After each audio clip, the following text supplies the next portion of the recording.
Good evening, everyone. It's Necro Thursday, which means it's time for the Necromaniacs horror podcast. How's it going, Mike? It's going good. As Mr. Hill just said, you're listening to the Necromaniacs podcast, coming at you each and every Thursday. I am well. It is April Fool's Day when we record this, but it kind of feels like October out there, huh? A little bit, man. I was up in the Boogie Down Bronx earlier this morning, and it Mhm. was a little nippy, I thought. It was definitely a little nippy this morning. Yeah, the weather sucks. I mean, the calendar says spring starts whatever, the 19th or the 21st of March, but then it's like, well, no, maybe it'll really start in April. And then in New York, like it kind of really starts May 1st. I mean, if we're lucky, it's kind of, April weather kind of sucks, I feel like. I was a little underdressed when I went out today. I had just like a hoodie and a vest on. So I Mm, probably would have been better served with a proper jacket this morning. yes. Yeah, definitely need a little something. And I think it's supposed to rain for the next like 3 or 4 days. So wonderful New York, New Jersey weather, kids. Oh And yeah. I'm sure some of you are listening in beautiful weather, and I'm very envious of you. Have you checked anything out recently, Mike? Anything interesting? Yeah, well, I wanted to tell you, based on your recommendation and the recommendations of some of the horsemen, I did pick up the Savage Sword of Conan #1, Oh, baby. Oh yeah, it arrived in today's mail. Like mail came very late today for some reason, so I got that in the mail. But I looked at it because I immediately just wanted to see if the art was better than the last bunch of Marvel issues from 3 or 4 years ago, and it is a lot better, which made me very happy. And I just from like thumbing through it, so to speak, it looks very fucking cool. So I can't wait to actually read it. So thank you for that. and that's sold out, man. That Hmm. you it's hard pressed to find issue number one anywhere these days, and that's a good thing, you know. And Yeah, this was cover A. I got the Joe Jusko A cover. I yeah, think there were four covers, Mike. yep. Yeah. There's four covers. I got to be honest with you, man. Savage Sword and Conan the Barbarian Hmm. are some of the best Conan comics that I've read since Roy Thomas was writing the character. Hmm. Well, again, like I touched on it last time. It seems like this company gives a rat's as opposed to when Marvel reacquired it, and I don't think they gave a rat's. So it looks like it's in good hands. And then I immediately saw that they're putting out the trades in full color. So that should be cool. It's so much like the Savage Sword from the 70s, man. You know what I'm saying? It's Hmm. like I have like a lot of those. I have like maybe the first 50 issues of Savage Hmm. Sword of Conan. Very cool. Black and white. It's Yep. got the articles, it's got the sick like backup feature. You know, the first issue had Solomon Kane as a backup feature, and that was a mainstay in the original run of Savage Sword of Conan. Yeah, as I was saying via text, like as I was looking for this #1, the OG #1 kept coming up from the early '70s, and it's going for like $80, $90, $100. And I'm like, that would be nice in the collection. That might be something I may pull the trigger on just to have #1 of a Savage Sword in a nice condition. Oh, I recommend it, man. And I also have I got the Conan appearances in Savage Tales too, Oh, nice. which predated Savage Sword of Conan one by a couple of years. You don't have, do you have Conan the Barbarian #1, Marvel No, Comics? that I don't have. I have I don't have any of the Barry Windsor Smith issues. I think my Mhm. Conan the Barbarian starts up like around issue 40 or something like that. Nice. Those Yeah. also cool. A lot of beautiful covers. Like I randomly bought a bunch of them from some dude who was just selling comics. I think at that record fair that you and I were at earlier this year, a guy Oh was yeah. just selling a Mhm. buck a piece, and I bought like 15 of them. So Nice. yeah. Yeah. Good stuff, man. Definitely. But aside from that, on the viewing front, I finished seasons 1 and 2 of the Hulu show The Bear, Mike. Hmm. um, which is about the guy and the family who work at a restaurant in Chicago. And my goodness, what a depressing show this is! Oh, I keep hearing about this. It's really good. I think you'll like it. I think you will dig it. There's this one episode in particular. It's called the Christmas episode where Jamie Lee Curtis makes an appearance and a couple other guest stars make an appearance. And dude, it reaches like Gaspar No levels of like wackiness and like uneasiness and a very stark, depressing ending. So yeah, that's what it reminded me of. This one particular episode. It just left me feeling horrible. um, Look, there are some lighter moments on the show. Don't get me wrong, but it is a bit of a downbeat show. There's only two seasons out there. Season three starts in June, I believe, actually. But yeah, the bear, very interesting. I it's At first I was like watching it and I'm like, why am I watching this? And then I got really hooked in. So now I need to see what happens because the finale of season two was also a pretty big downer and I need to see where it goes. So I'm going to stick with it despite the fact that I think it makes me feel bad. I keep hearing about it. It's definitely something I want to see. Yeah, yeah. So that's where my energies have been. And now it's like it's funny. Jeff was saying that he finished Mad Men, and I'm like, do I go back to Mad Men again for the seventh or eighth time? And I'm like, well, maybe I will. Yeah, man. But but I may. I don't know. I'm looking for something else. And like a coworker was talking with me the other day about how currently on TV, it's like we're kind of missing a Mad Men, a Breaking Bad. You know what I'm saying? Like there's shows that are pretty good, but there's nothing that's like, holy shit, this is like one of the greatest things I've ever seen good. Do you think that's true? Isn't anything that's like that obsessive, gotta see the next episode kind of thing. Um, Hmm. like similar to like the shows that you mentioned, you know what I mean? And I Hmm. don't know if that has to do with the way people watch shows or just that the quality isn't there. I'm not sure. Could be a mix of both. I mean, look, House of the Dragon is coming back. Huge success. I mean, look, it kind of fills the Game of Thrones void. Some people were a little iffy on season one, but then some people absolutely love season one. I liked it a lot, so I'm excited for the return of that show. But aside from that, I'm talking about like like an adult drama or like just something that's again back to that kind of must see O's, late O's, early teens kind of era, and maybe that era is gone. Perhaps, maybe. And I think that's where HBO or Max or whatever you want to call it has a leg up in that Hmm. format because they do release their content every week. So you Right. can't really, once the season's over, then you can binge it. But you do have to stick to that weekly format like you do with that your Breaking Bads or your Hmm. Sopranos or that sort of stuff. So that's, Yeah, yeah. maybe it'll come out of Max, HBO Max or whatever you want to Right, like call a it. new, like something new, like something this Yeah. year. You never know. Like I really like that show Euphoria, and which is wild as hell. If I know some viewers have probably seen it. That it's been a long gestation for season three, and season three might not even happen this year. And that's something I was, looking forward to, and I thought was coming back this year, but it's probably not coming back this year. But yeah, that's why I'm kind of going back to older stuff. That's why I finished the entire Sopranos. Mad Men. It's like, shit like that. It's like it's almost like comfort food in a way. Even though you've seen it, you really like it and you want to watch it again, right? Sopranos are very rewatchable. I can't even tell you how many times I've seen that. And I think just recently, Tina and I just dropped in on just a random episode and then ended up watching like two seasons of it one night. Yeah. Um, I bought recently also the complete Miami Vice on Blu-ray from an eBay seller because for some reason Miami Vice is in a weird place right now streaming. It's only available for pay per episode on certain platforms. Like it's not all on like Peacock or on, what I'm saying, one of those anymore. It got like yanked for some reason. So I was like, you know what? Fuck this. I want to own it. So I got the entire Miami Vice on Blu-ray, which I've read looks fantastic. So I may actually start that from season one, episode one. Well, I always loved that show. I mean, I watched that as a kid, like on regular television. That was Yep. that was Mhm. amazing. I thought it was a great show.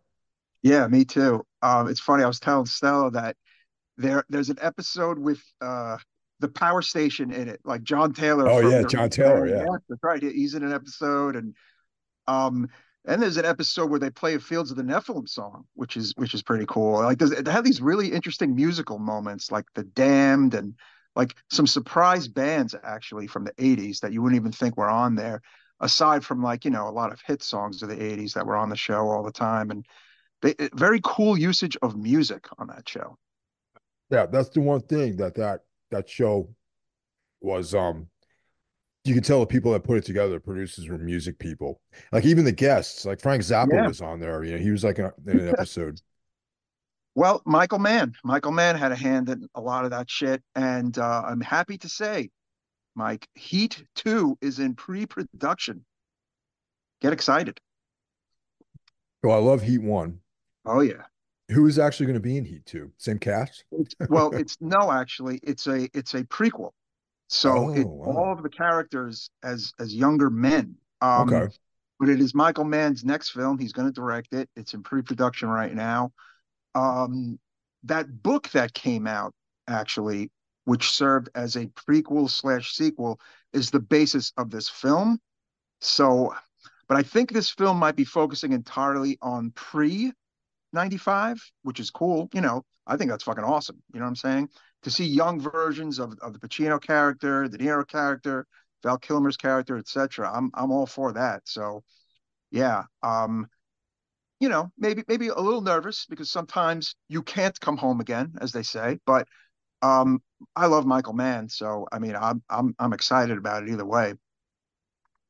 I mean, uh, one of the biggest disappointments was a prequel, was that Sopranos prequel. So you know, there are parts of it I liked. I just found it to be like overall they didn't even need to do it. You could say it was kind of like unnecessary.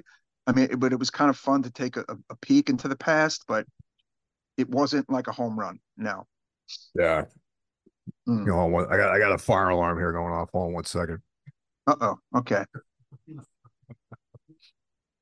It's totally fine. You gotta keep the no, no problem. Sorry about that. We can edit that out in post. Yeah, no biggie. No biggie. As long as the house isn't on fire, that's the important thing. No fire here. I'm sorry, as I'm eating like dark chocolate here. I'm I all thought you were eating, but I was just thinking to myself, is he nah, dude. eating? I'm fast and loose tonight, man. All But good, all good. yeah, But yeah, Heat 2. I'm excited. I got to read that goddamn book first though, which has been in like my Amazon, things you want to buy section or whatever. So I got to peep that. it definitely sounds interesting, man, for sure. Yeah, yeah. Yeah. I have to tell you, last week Tina and I went on an impromptu date night last Wednesday, midweek, to Mhm, go see mhm. Late Night with the Devil. Oh, awesome. Yeah. And And I imagine it was Necromaniacs worthy. I would say 100% Necromaniacs worthy. I really enjoyed it. I know that everyone's talking about it, and I know that there's a lot of hype surrounding it. But I got to be honest, Mhm. man, I totally enjoyed it. It's definitely inspired by that UK BBC show that aired like back in the early 90s, Ghost Watch. But Okay, it's yeah. like it's like that with like a little Twilight Zone. It really nails that 70s retro feel. All the acting is great. And David Dashmalchian is awesome. Like finally seeing him in a lead role is really cool. So it takes place in the 70s, and it's like one of those kind of like talk shows about like Satanism or whatever. Well, yeah, it's a talk show, but it's not specifically about Satanism. It's Hmm.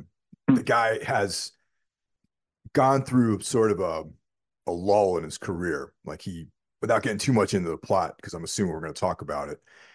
Oh He's coming yeah, back. yeah, He's on the comeback. He's trying to get back into the limelight. So he's kind of going extreme. And the episode is like a Halloween episode, and there's you know, a woman, a girl who's allegedly possessed and all this stuff. And it's really, really, really good. Oh yeah, the trailer looks great. Everything I've seen about it looks, looks cool, and all the word of mouth is great. So I'm definitely going to get to it. So I mean, it goes on Shutter, I think, in a couple of weeks. I think it finished its theatrical run this past weekend.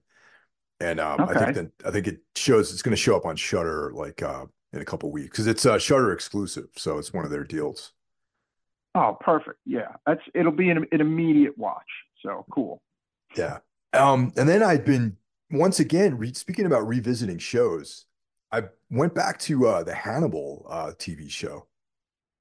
Oh, nice. I started that, but then I think I watched like 3 or 4 episodes. Yeah, One of my favorite I things get ever, back man. on. Yeah, I love it. Oh I man, love it. yeah. I need to finish it. I need to fucking finish it. Yeah. I was talking about this with Carl actually, and Brian Fuller, the showrunner for that show, would have been Mhm. perfect to helm a true detective season, I think. I could see that. It has definitely those kind of vibes. You know. Yeah. Did he do anything after Hannibal that was cool?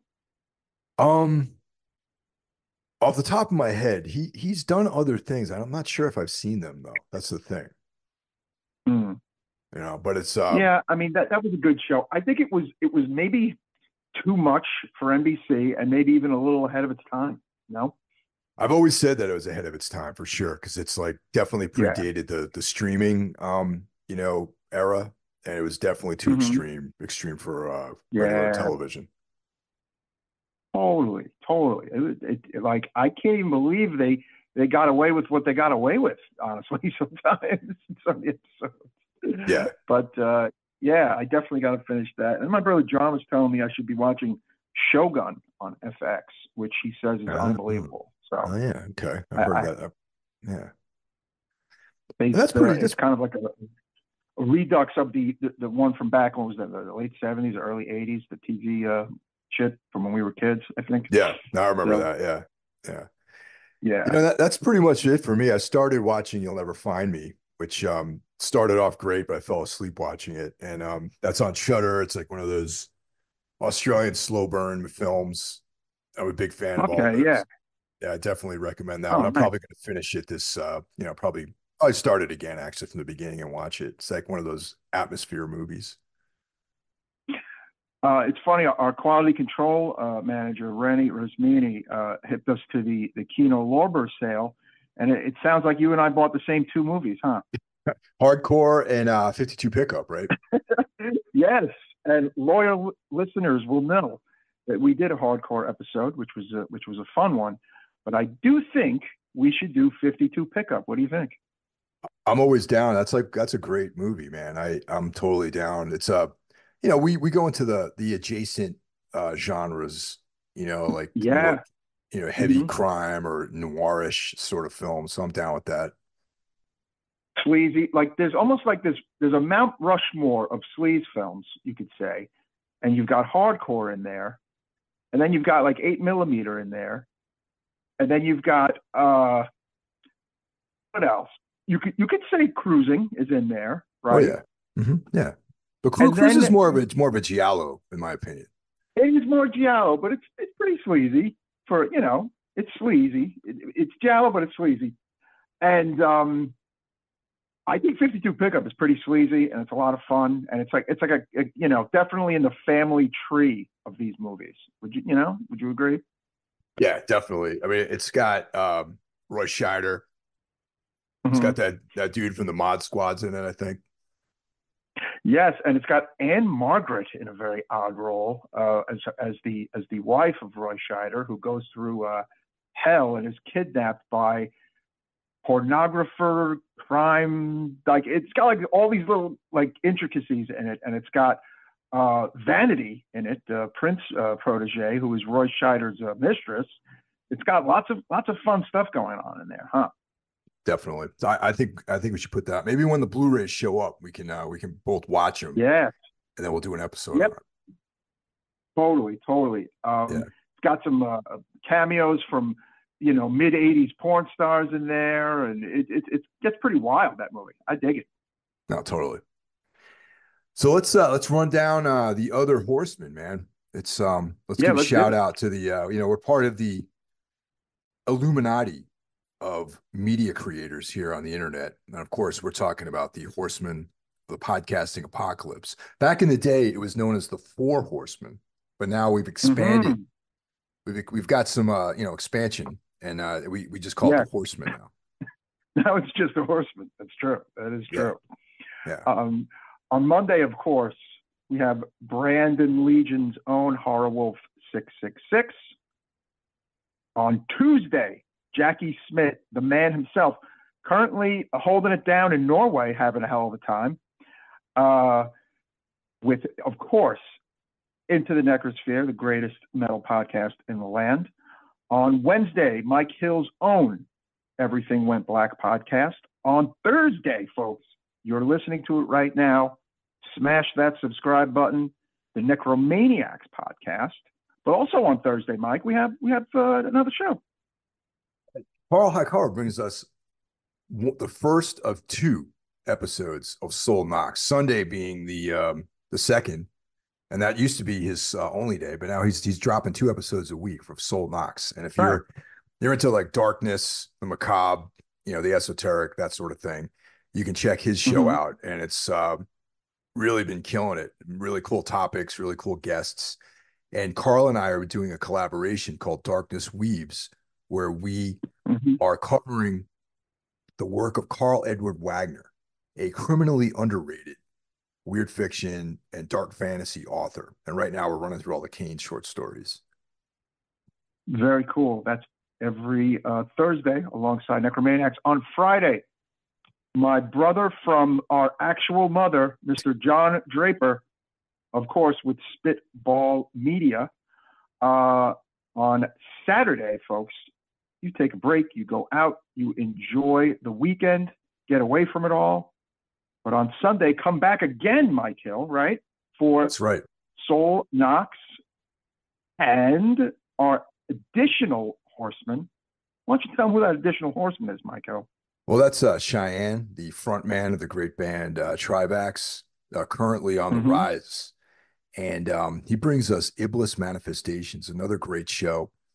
If you're into the darker realms of extreme music, definitely. And also Mm-hmm. spirituality, too. He kind of covers a lot of different bases on that show. Yeah, that's right. It's metal and more, I Yeah. would say, definitely. But yeah, excellent podcast. And that is the horseman of the podcasting apocalypse. Something to check out nearly every day of the week. If you miss a day, hell, you could make Saturday the day that you check out the other horsemen. So how about that? Make sure you subscribe and support all of our friends. Of course, We we have a have phone call, Mr. Hill. that's right. We got one Mm. phone call this week on the Necrophone. And if you want to call us, you can Mm-hmm. hit us at 908-913-0782. 908-913-0782. And this week, it's Nate from Richmond, Virginia. Hey, gents. This is Nate from Richmond, Virginia. 64160. I really dig the podcast. Thanks for two banger episodes in a row. Thinking of first with Threads. I'm in my early 50s and actually got to see it on PBS when I was a kid. Really scared me. And ironically, I don't know what my parents were thinking, but they weren't letting me watch the day after, which all the cool kids got to watch. But I guess because it was on PBS, they thought it was safe. But yeah, that was a really sort of scarred me as a kid. There were a couple images like the guy getting amputated in the hospital, and what I later learned was, or figured out, was like an ET doll getting sort of blast furnaced. And I thought for years that was a person. But I actually got the Blu-ray a couple years ago and watch it relatively frequently. Not frequently, but occasionally. And it's a real downer, but on a rewatch, it's pretty good. You're sort of done with that initial assault on your senses that you guys were talking about, and it's pretty cool, like seeing the character development and all the stuff that you don't really notice because your brain's just getting fried sort of the first time you watch it.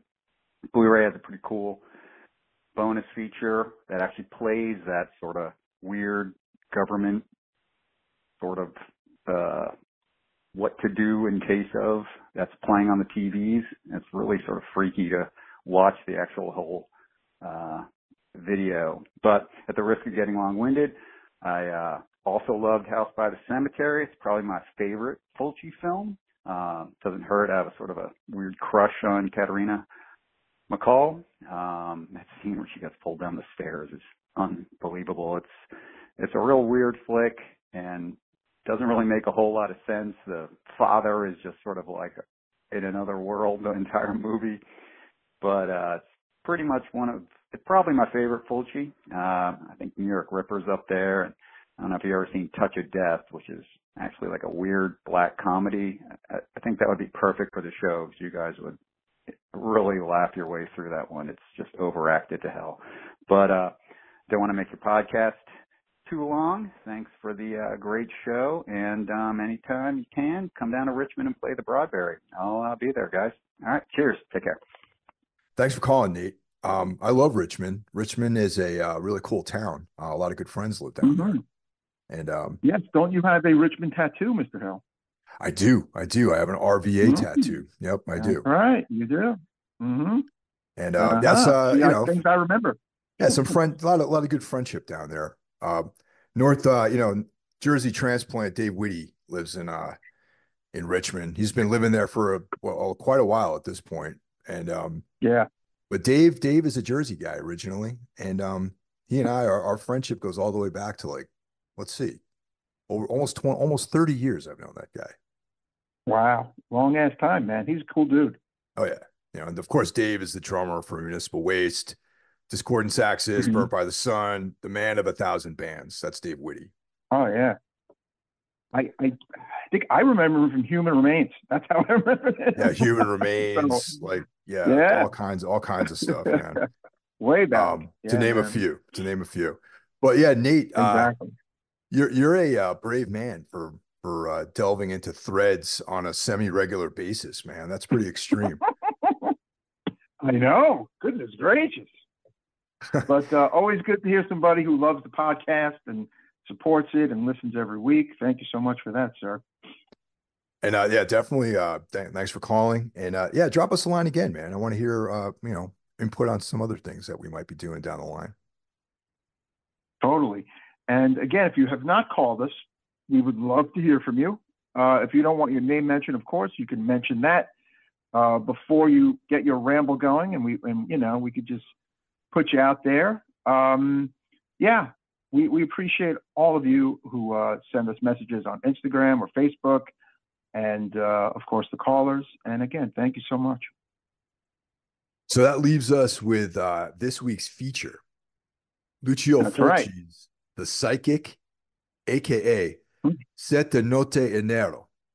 7 Notes in Black. Which stands for 7 Notes in Black. Yes. This movie had a couple other names, of course, because that's just how things roll with these movies. Murder to the Tune of the 7 Notes was another name. And yet another name, a fourth name, Death Tolls 7 Times. The Psychic was the American name given to this film. This film was released in Italy on August 10th, 1977, but it didn't hit the good old USA until 1979 under The Psychic. I love the poster for The Psychic, right? Like that skull with like is it a lady in there or a person in like the eyes? I always thought that looked really cool, huh? No, definitely, man. It would look cool on a shirt, actually, I think. Oh, totally. Yeah, it was released in America in March of '79, where it underwent, of course, a slew of different names, as many of these foreign films did back then. First released on DVD in America under The Psychic in 2007 in all its glory. See how long it takes for a movie like to hit here, like, in a nice presentation? That's like a long fucking time, Oh yeah, And for it's sure. a testament to the popularity of Fulci, where it's like once they got all of his more popular fare going, it's like, all the other movie companies were like, well, let's license his other films. Let's check out his other films, And I think that's fucking so great about this whole DVD Blu-ray world. You know what I'm saying? Definitely, man. And I gotta be honest, I kind of like Seven Notes in Black as a title, as an English title for this. Yeah. Well, here's the deal. Like, this is a late era Giallo. By 77, the Giallos had kind of fallen out of favor. But of course, it has that cool Giallo sounding name, Seven Notes in Black. By 79 in America, it's funny, the American Giallos are kind of just getting started in a way in 79, although no Yeah. one's calling them American Giallos, right? We're calling it now American Giallos.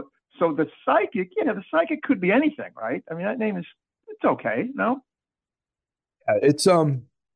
It's adequate, but once again, it's you can pass right over it though. You know what I mean? Like if you saw Mm, the psychic back in the day, you're at your video store and you're looking on the shelves and you see the psychic and it's the spine facing out, not the cover. right, You might go right by it. But if I saw Seven Notes in Black on a spine, I would check it out and see what it's. right, exactly. No, very good point, and I agree. But that was just how it was. If they didn't like the translated name into English, they gave it an entirely different name altogether. So yeah, uh, this is one of, I would say, one of the main gialli from Fulci. Um, I would say there's basically four main ones. We've got Lizard in a Woman's Skin in 71, Don't Torture a Duckling in 72, one on top of the other, a.k.a. Perversion Story from 69. And then we have this one, The Psychic from 77. However, yes, I'm going to throw in that he does have two more. New York Ripper is a giallo. Would you agree, Mike? Yeah, that's definitely more of a wild style giallo, though. You know what I mean? Yeah. And Murder Rock is a giallo, although it is a bizarre flash dance obsessed giallo. It's kind of a giallo too, but for argument's sake, I'm going to put this at his Mount Rushmore of giallos, his four quality ones. The Psychic is up there, you know. Uh, and honestly, this one is an outlier. It is vastly different, I think, from the other three, and it is a vastly different Fulci film in general, right off the top. Wouldn't you agree? A little bit lean on gore. You know what I mean? Like, you might Oh have yeah. grown to think of Fulci as being, if you put Fulci and Argento side by side, you would say that, well, Lucio Fulci is a little more extreme when it comes to violence and gore. But Mm-hmm. this one I think is completely on the other side of the spectrum. There is a little bit of gore at the very beginning, but Right. generally this is a very atmospheric sort of mystery, with supernatural Yeah. overtones. Yeah. Right. It's more of a slow burn, and it's on the other side of Fulci. I'm going to say Fulci has two sides. He has the gore side, which is our Gates of Hell and our Zombie and our Beyond and our House by the Cemetery and our New York Ripper. And there's a whole other side of Fulci where he kind of pulls it back a bit with one on top of the other and Don't Torture a Duckling, which again has some gore, but not as much. That's not really what that movie's about. Um, and this movie, The Psychic, which might be one of his, I don't know, one of his classiest films. Mike, what do you think? Yeah, absolutely. I mean, it almost has like an Edgar Allan Poe sort of vibe to it. Like it's like we've established that it's a giallo type film, but it also has Mm-hmm. elements of gothic horror, because Yes. the plot As a matter of fact, itself, yeah, mhm. yeah, the plot It's itself referred is to as a reminiscent. female gothic film, almost actually. Yeah, absolutely. Um, yeah, it's pretty much a far cry from being a gross out, zombie Gates of Hell movie, and it's a slow burn. And I think in that respect, it's not for everybody that's like a Fulci lives kind of guy. You know what I'm saying? Or it might not be for everybody that wants a lot of action. It's slow. It's classy. I actually think it's shot very well. It looks very well. Star Jennifer O'Neill is excellent. I mean, one could argue she might be one of the best actresses in a Fulci movie, at least in my opinion. Of course, some of you may know Jennifer O'Neill from her turn in a starring role in Scanners, Mike Hill. We need to cover Scanners. That's one I'm surprised we have not covered, honestly. That seems like like it's definitely hour on us to cover that one for sure. Yes, absolutely. I would love to cover Scanners. What's that line? I'm going to suck your brain dry. Is that the actual line Yeah. in the film? Oh, yeah. How can you go wrong with a line like that in a movie?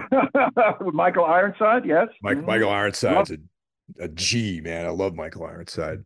Oh, scenery chewer extraordinaire. Yeah. He needs his own documentary, I think. That's my 2 cents. But yeah, it's a different kind of Fulci movie, folks, right off the bat. And I think it's a movie that if you have not seen, you should see this movie. Gonna run down the cast, Mike. As I said, we have the lovely Jennifer O'Neill, who was a Brazilian model at one point. She's Brazilian American from a host of shit in the 60s and 70s. You may kind of recognize her face if you're of a certain age, if you don't really know her name. She is also in A Force of One, Mike Hill, with, of course, Chuck Norris. That's a great movie. I forgot that she was in it, but that's a great movie. Yes, she is the female lead in A Force of One. While going through Jennifer O'Neill's Wikipedia, I was like, you know what? We should do a bunch of Chuck Norris movies. Dude, yo, I'm all about it, man. I love Chuck Norris. So yeah, let's do it. We're branching out into martial arts films, man.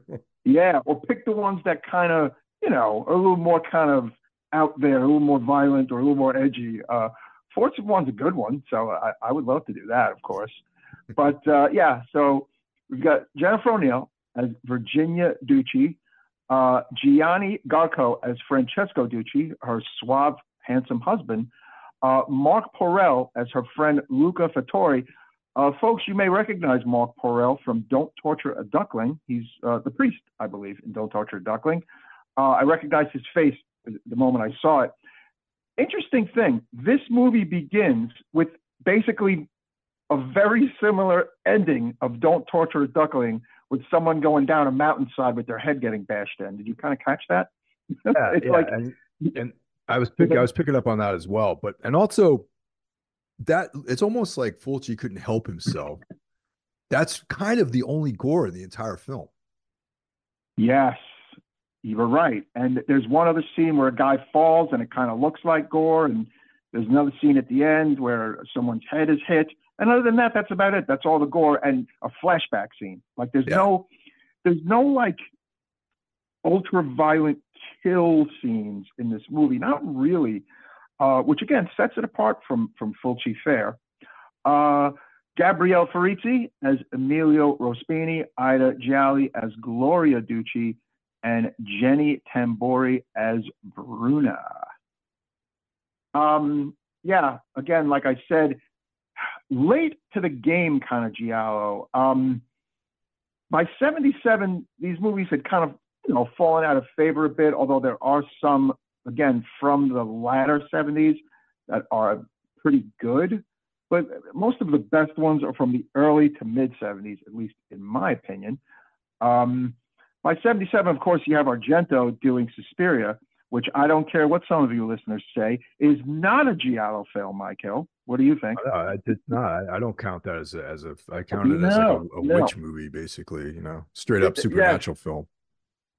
The funny thing is that it even has, like Wikipedia has like, if a question has been asked so many times on Wikipedia, like it actually comes up as like a side thing. And of course, it actually has, is Suspiria a Giallo film? Is one of those kind of set in stone questions on Wikipedia, on Google. It's hilarious.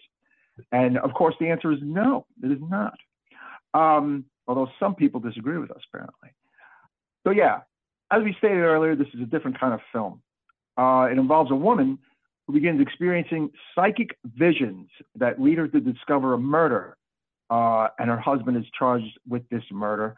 And the psychic must embark on an investigation with a paranormal researcher to clear her husband's name of the crime.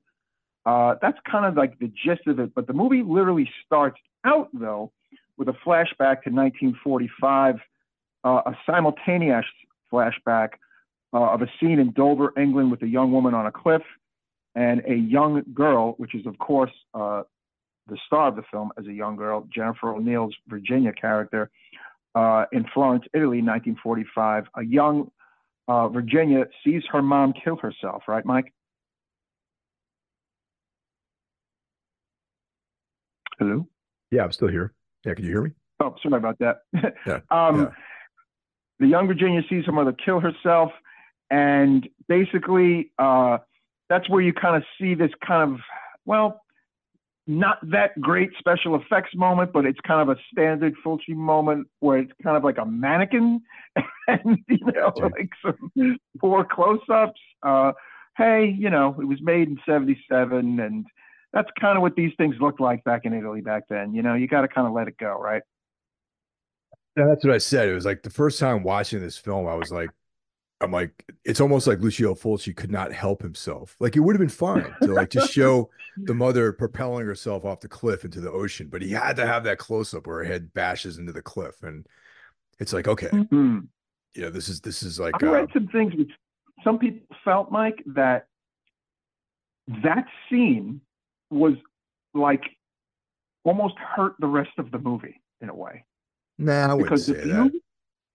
I don't know if I'd say that either, but he actually would have fared better with just like, a shot of the mother and then basically a shot of her on the rocks dead. You know what I'm saying? But then it wouldn't be Fulci, right? I mean, a lot of filmmakers do that too, like where like even like a Sam Raimi film that's not a horror film, he'll have scenes that are typically Sam Raimi, like tropes, you know what I mean? Tropes. Yeah, it's definitely a trope. It's a And trope. like when you're watching a Fulci movie, you expect stuff like that. And I'm like, for it not to be there, I would be like disappointed, I think. But I feel like it's a more serious, kind of sophisticated movie. Whereas if he did leave that out, I would have been like, oh, okay, cool, But Yeah. does it take away from the movie? Perhaps not. If you're a real, scutchy and very nitpicky, and you're like, this kills the whole movie, and that's on you. But Yeah. I don't think so. I think it kind of goes on to be a very interesting mystery film into itself. After that, we cut to the present day, 18 years later, an adult Virginia, married to a rich Italian businessman. Of course, Francesco is his name, played by Gianni Garco. She leaves on a business trip and starts experiencing visions consisting of unrelated people and objects and the murder of an old woman. She plans to renovate this huge mansion that's owned by her husband. And she kind of realizes that, well, this really looks familiar. This looks like the mansion that's in a bunch of my visions. She notices a crack in the plaster inside this, beautiful abandoned mansion. And she just kind of starts hacking away at it, of course, because it's been related to the vision she's been having. And she finds a skeleton inside, harkening back to what you said, Mike, about Edgar Allan Poe. And sure enough, with my research, I found out that Fulci was a very big Poe fan. No surprise there, huh? I mean, this is definitely a nod to The Black Cat by Edgar Allan Poe, where a woman gets walled up behind a wall. So yeah, that was the first thing that really grabbed me about this. Oh yeah, totally. It definitely has those vibes. But some of the notes I wrote down as I was watching it, I was like, slow but very classy. Again, the movie is classy. It's a little more artsy. It definitely kind of falls in the family of like Lizard in a Woman's Skin, but it's not as anywhere near as trippy as that movie is. That's kind of a really trippy movie. This is a little more, I don't know. It's a movie it's a movie for your parents. It's a Fulci parents movie in a way. I almost feel like, Mike Hill. How about that? Sure. Yeah, and it's definitely more dialogue heavy and relies more on the performances of the actors, and Right. that's why I think like the actors are really doing a an excellent job of telling the story because there is a lot of dialogue and there isn't a lot of set pieces. So this is, it's more of a drama in that way. Right. Exactly. Exactly. And he doesn't have a lot of movies that are like this one. Again, a movie you haven't seen that I've sung the praises of, that one on top of the other, Perversion Story, is, I think, among one of the best things he's ever done. And it's similar to this one where it's a bit more of like a, it's not so hyper focused on violence. It's more focused on the story itself and the mystery and the performances and shit. So check that one out too, folks, if you can find it. So yeah, they find a skeleton in there. The authorities are contacted. The police arrive and they charge her husband, Francesco, with the killing. Now, Virginia thinks that it's the skeleton of the old woman in her visions, but it is revealed that it is not the skeleton of an old woman, but one of a woman in her 20s, killed about 5 years earlier. And surprise, surprise, it is the skeleton of her husband Francesco's ex-girlfriend, Agenta Brigandi, who vanished several years ago.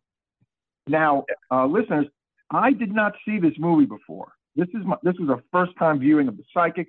The Psychic was not as readily available as the slew of Fulci's other films. So again, I never even got to catch this one on VHS or whatever. And when it came out in 2007, it just slipped past me. Now, Mike, was this also a first watch for you as well? Same reason, because it was something that like I never even really like had access to. But now, of course, our friends on Shutter have Mhm. provided us with if you have a membership, you can watch it on their channel. Oh, yeah. But what I'm getting at is that, were you immediately suspicious of the husband? Yeah, 100% because it's basically Okay, like it's he's like the prime suspect for this stuff. exactly. But of course, Virginia is determined to exonerate her husband because, it's her husband. And of course, he's not guilty of all these murders. Um, Contacts a good friend, Luca Fattori, played by Mark Porrell, who I said who's from Don't Torture a Duckling, who is a researcher of psychic phenomena. Luca's investigation eventually leads to the wealthy Emilio Rospini, who may be the true culprit here. This movie takes a lot of twists and turns.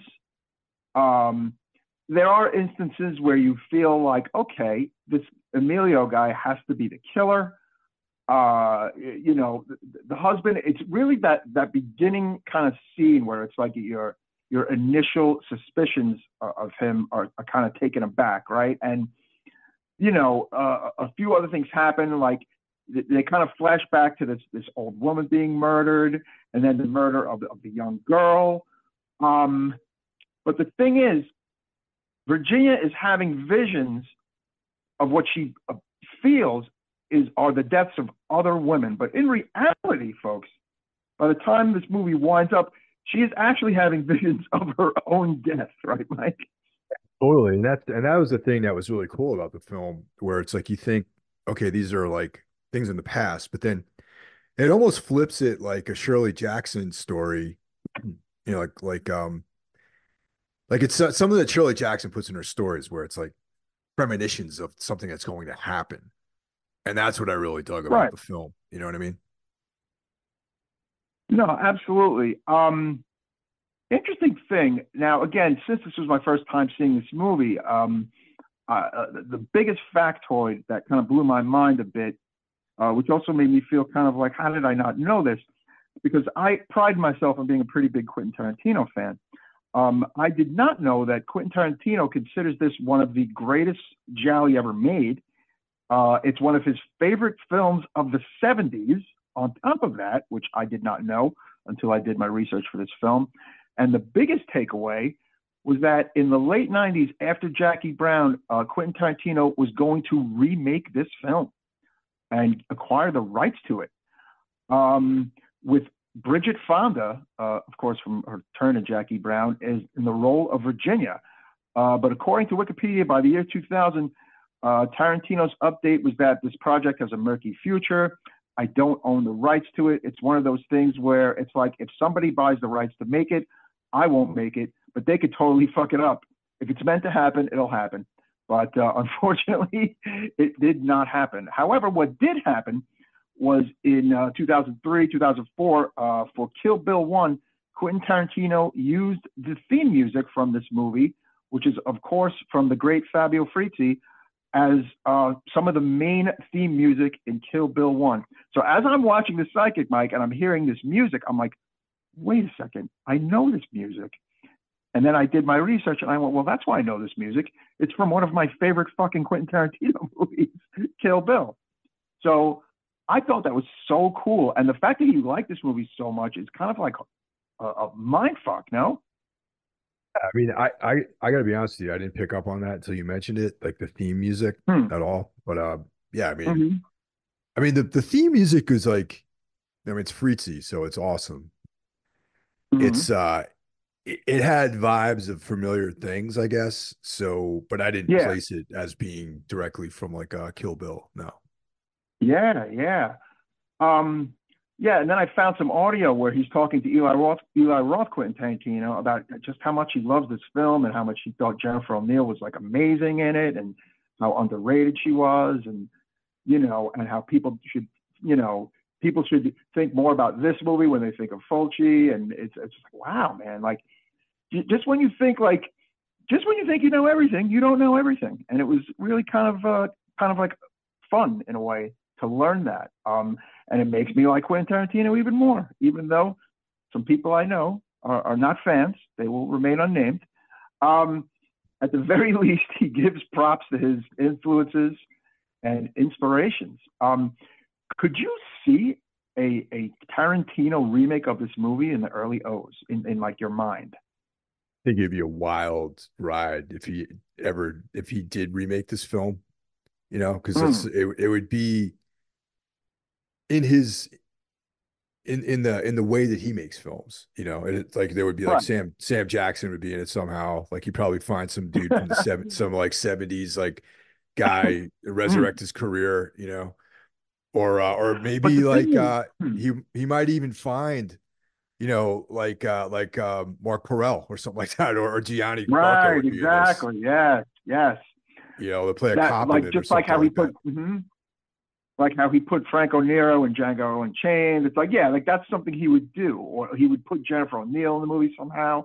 I mean, I Yeah. think it probably would have been really awesome, but I guess that window has passed because he has one movie left, and it starts filming, later this year, and it comes out next year. So he's wrapping it up.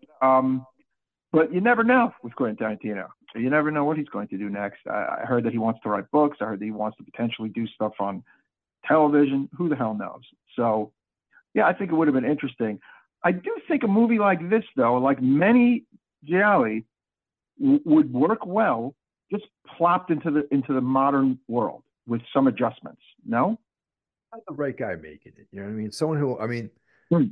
there's like a certain vibe of these films that I don't think every filmmaker can get on the nose, Right. and it's like the Mm-hmm. atmosphere and the sort of convoluted plots and the color and the way it looks and the music and all that stuff plays so heavily into these films that you couldn't just grab someone like Issa Lopez or something like that. Like, No, right. Like it has to be a certain. I get it. I get it. yeah, But I do it's think a got to be lot the of the right plots, filmmaker. though, like a lot of the general plots, like the general plot of this movie might be an interesting modern take, or, I mean, some gialli are very layered and there's way more to them, and some are very straightforward. Right. Um, this one has, yeah, it has this kind of supernatural element because she is a psychic. She is seeing visions. These visions are coming true. These visions are legit. So she's a mutant. She's an X-Men. You know what I'm saying? She's got a little something going on, right? Yeah, yeah, definitely. But yeah, it's Yeah, some of these films I could see being remade, man, for sure. If under the right, at the right with the right person at the helm, I think they would be good. Exactly. Um, I mean, the suspicions with the husband are pretty on the nose, listeners. If you don't want the movie spoiled, of course, you can skip this episode. But it is a very old film, and of course, we're going to tell you what happens with it, Mike, if that's okay with you. Yeah. The ending is actually quite interesting to me. Yeah, and the ending is where that Kill Bill theme music really comes into play, and all the post stuff really comes into play. Um, and Virginia has basically established that her husband is an arch criminal and not who he seems to be, and that she's been defending a guilty man all this time, and put the blame on a man that is an innocent man all this time. A lot of the elements from her vision are kind of becoming more clear to her that it is in fact they're her visions of her demise. There's this incriminating letter left on the dresser that she has read that does in fact incriminate her husband in these crimes, and she claims that she has not read it, and he does not believe her. He begins to attack her, bashes her in the head in one of the few instances of gore with a fireplace poker, and he initially misses and smashes the mirror, which is basically the exact smash of the mirror seen in her vision earlier in the film. But the next blow strikes her on the head. She's left on the floor bleeding, which is when the wall kind of comes into play again. The whole Edgar Allan Poe thing comes back into play, which, laid heavily in the beginning and in a lot of her visions about, someone being walled in. And of course, her wonderful husband walls her in while still alive and just kind of injured. That basically she was the victim all along of these terrible visions. And her husband, Francesco, slowly starts to kind of cover up the wall. Her friend Luca, Mark Perel, basically has it all kind of figured out, checking out this magazine cover with this one woman who was murdered back in 1972, who was the ex-girlfriend. I don't know. A lot of this was kind of staring you right in the face this whole time, but there were, again, as Mike, as you said, there was kind of like a lot of like flashbacks and Red things herrings. of like red herrings. Yes, exactly. Where it kind of like it kind of makes you question, okay, well, where are we at in this movie? He figures it out. He races over and is stopped by two motorcycle cops for speeding. That was actually kind of funny. His interaction with the cops, I thought was really funny. Yes. They're like, "Can we see your license or registration?" He's like, "No." He goes, "Frig you." He's like, "Frig you." Now, frig. I didn't even know people outside of like the Northeast knew what frig meant, for God's sake. I guess frig. I always felt frig was some kind of local slang when you didn't want to say the F word. But I thought that was rather funny. They chase him, so of course he leads the cops right back to the old mansion where he wants them. And then, he knocks on the door. The husband invites them into the house, and he's kind of faking, "Have you seen my wife?" And blah blah blah, and "I don't know where she is." Luca, of course, doesn't really believe any of this, and despite the question from the police, they look around for all of 2 minutes and determine that, well, she's not here, but we don't see it. We don't see any kind of nonsense. But again, probably one of the best parts of the movie actually is just as Luca turns to leave and there's that Kill Bill music playing in the background. The police are about to leave. There's this really interesting shot actually of the husband, Francesco, among like this red light. I don't know if you caught that. I caught it on the second watching. Yeah, like, really cool lighting stuff going on in this. Yeah. Yes. There's a lot of really nice like color things going on in this movie, and it's shot really fucking well for a Fulci movie. And all of a sudden, very faintly, you hear Virginia's wristwatch chime playing from behind the wall. Basically, he put the cabinet over the wall so you couldn't see it, and then exposing Francesco and saving Virginia. But it was funny. I actually, for some reason, thought she was dead. Okay, yeah. I thought she was totally dead. but like this Wikipedia ends where it says saving Virginia. No, I I don't thought pick it was up. rather ambiguous. I thought what I thought the ending was. I mean, without going to any of the summaries that they have about this, that he didn't register that he heard a noise. He might have been suspicious of it, but she ultimately ended up dying, buried behind the wall there. Mm. That's how Oh, I picked. really? That was my that she was not saved. That it had, and that's made me think the film had this like super dark ending. That's really interesting because, okay, that's what I thought on first viewing. Okay. I thought she's dead and he gets away with it. That's my Yeah, first take. But that's then, exactly what I according to thought. other summaries, oh, wow. Okay. Interesting. According to the Wikipedia summary and according to some other summaries, she's saved. But No, is she saved? I think she's I, dead. I don't see it, man. I see that like maybe he thought he heard something, but there's nothing there, and they just left her there to die. That was my take of it. Hmm. Very interesting. Now, I mean, I think if Tarantino would have remade it, he probably would have had her die, and the guy got away with it, and kind of focused on his face at the end. Like I could see it in my head, you know. Yeah, yeah, definitely. Yeah. Wow, that's kind of open to interpretation, actually. Yep. Yeah. Hmm. Yeah. To me that's the ending I'm going with. Yeah, Mike, that was my first thought, and Yep. then I watched it again, and I went, "Wait a minute, does that mean they found her?" I feel like she's already dead. Period. But Yep. I guess maybe not. I don't know. Well, yeah, Wow. I just figured like it was following the Poe sort of lead on this, and that was it. And it had this super dark ending. And it makes the movie cooler to me if that's how it ended. Yeah, it kind of does actually. You know. Now the thing is, when it came out, this movie actually it was kind of a bomb actually in the '70s for both in Italy and in America.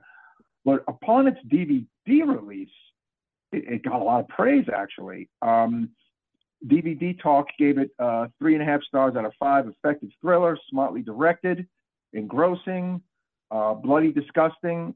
Uh, it has it as number 7 out of top 10 underrated horror gems. Excellent cinematography, deft use of color or dubbing. But,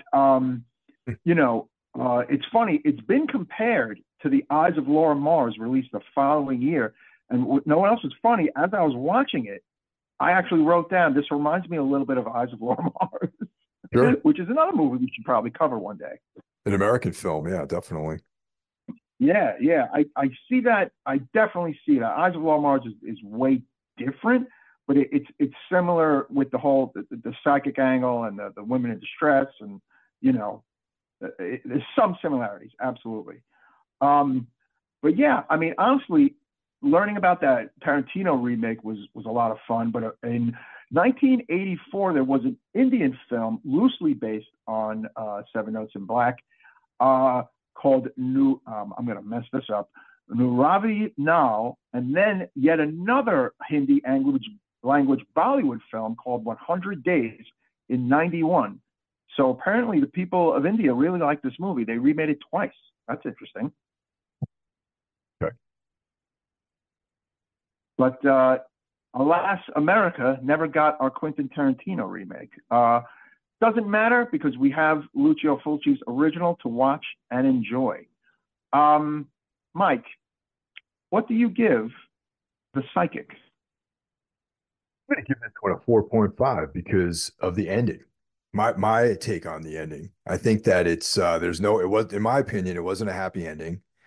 And it Hmm. just super dark and very much Poe inspired. So, and like I said, I though I do like Fulci's more extreme films. Myself Mm-hmm. personally, at this stage of my life, maybe I think I enjoy more of the atmospheric type films. Yeah, yeah.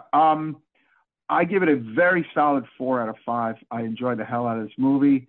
Again, it's just a very different Lucio Fulci. I wish he had a few more like this one because his return to Giallo in the early '80s is with New York Ripper and Murder Rock are not the psychic. Let's just say that. Yeah, I mean, this is one of his most quality films, in my opinion, and it shows a really cool side of him. Great job from Jennifer O'Neill and Mark Perel. Yeah, very solid 4 out of 5. And you guys can Check watch this it out, on folks. you can watch it on Shutter too. So there you go. Yeah, 100% worthy of your time. It's a little bit of a slow burn. Let's get it out there. It's a little slow, but the ending is very rewarding. And enjoy all the little factoids about how much Quentin Tarantino liked it if Quentin Tarantino floats your boat. So yeah, I think, look, man, that's the great thing about Italian movies and Italian cinema, that there's so much out there. We could probably do an entire year on some of these movies if we wanted to. We're not going to, don't worry. But I mean, there's enough good shit that we probably could. We'll give you a little preview that Mike and I will be going back to Italy once again with a director who only has a select chunk of films under his belt, but they're all pretty quality. This is an early 90s fare that we have not covered, so stay tuned for that. But yeah, there's great new stuff coming. I mean, I think now that the year is hitting April, we're probably going to see some more cool new stuff coming. No, Definitely. I mean, there's even some stuff that I've seen just on Shutter, like these, like for example, You'll Never Find Me. I started watching mm-hmm. that the other night, and it was really really cool. And of course, Brandon and Rennie have recommended this to us, and I think that so far, man, I'm really into it. I just need to restart it again and catch it because I just got too tired to finish watching it. Okay, that might be one I may jump on because I've heard nothing but cool things about that as well. So, It's yeah, I want to see the new Devil movie. And oh, I gotta say, speaking of Devil movies, the new trailers they're showing for the new Omen movie are good. dude, That's all I'll say. Like the trailers are good. when we went to see Late Night with the Devil, Mm-hmm. first of all, we saw it at this place called the Show Place in Sea Caucus. That it's like an Alamo Draft House style small Oh, nice. chain. Uh-huh. Polite staff, clean bathrooms. There weren't any savages there, like in some of the AMC's that I've been to. Right, yeah. And they had this really sick poster for it, like one of those like cutout display things, for Mm-hmm. Omen, for the new Omen film. And then they showed the trailer. And I got to be honest, dude, I got sort of optimistic about seeing it. I think we're going to check it out this weekend. Yeah, they initially there was one trailer and it was like, okay, that trailer's good. And then I think they cut a new one or a slightly different one. And I was like, ooh, okay, this might be pretty fucking good. I mean, but let's be honest, that Exorcist trailer was also pretty good. So, I'm not going to get too excited, but I will say I'm a little more optimistic than the Exorcist believer. I got to say, it's got, Point Mike, taken. it has to be better. Point taken on that one. But I want to believe that it's going to be good. Just the trailer really looked good. And like I was saying, it just seems I'm going to go in with an open mind. We'll see what happens, but I got a pretty good feeling about it. Yeah, I want to see it. I mean, look, man, Omen movies are great. Omen 1 and 2 are great. 3 is good. 3 is actually ripe for a rewatch for me, actually. The adult Damien. Yeah. With Mike Brady in it, of course. The dad Mike from the Brady. Brady Bunch is in it. Yeah. Yes, as a key Satanist. So yeah, I gotta rewatch 3. 1 and 2 are fucking excellent, actually. I mean, shit. What's bad about Omen 1 and 2? Nothing. Well, that's So, after seeing the trailer for Omen, the new Omen film, it motivated us to revisit some of the old Omen films because I think they're all on either Max or Showtime right now. okay, nice. Then there was that TV series, and Yeah. I mean, and then there was the one with the girl, which was actually not that bad, with the daughter instead of a boy. It's not that bad.